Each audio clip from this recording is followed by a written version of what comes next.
দুনিয়ার জীবনের শেষ দরজা আর আখিরাতের প্রথম ধাপ। মানুষ যখন মৃত্যুর পর কবরে শায়িত হয় তখন তার সাথে দুনিয়ার সব সম্পর্ক ছিন্ন হয়ে যায়। না থাকে ধনসম্পদ, না থাকে আত্মীয়স্বজন, থাকে শুধু তার আমল।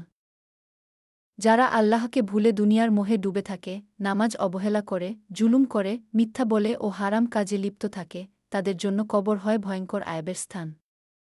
কবর সংকুচিত হয়ে এমনভাবে চেপে ধরে যে পাঁজরের হাড় একে অপরের মধ্যে ঢুকে যায়। অন্ধকার, একাকিত্ব আর আতঙ্কে ভরে ওঠে সেই স্থান। মুনকার ও নাকির নামক দুই ভয়ঙ্কর ফেরেশতা প্রশ্ন করেন, তোমার রব কে?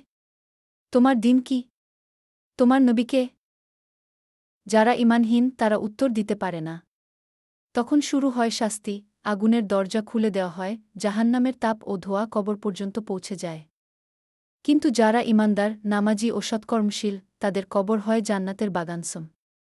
কবর প্রশস্ত হয়, আলো ভরে যায়, জান্নাতের সুগন্ধ আসে।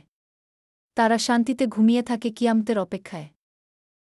কবরের আয়াব আমাদের জন্য এক ভয়াবহ সতর্কবার্তা, দুনিয়ার জীবন ক্ষণস্থায়ী, আখিরাতি চিরস্থায়ী।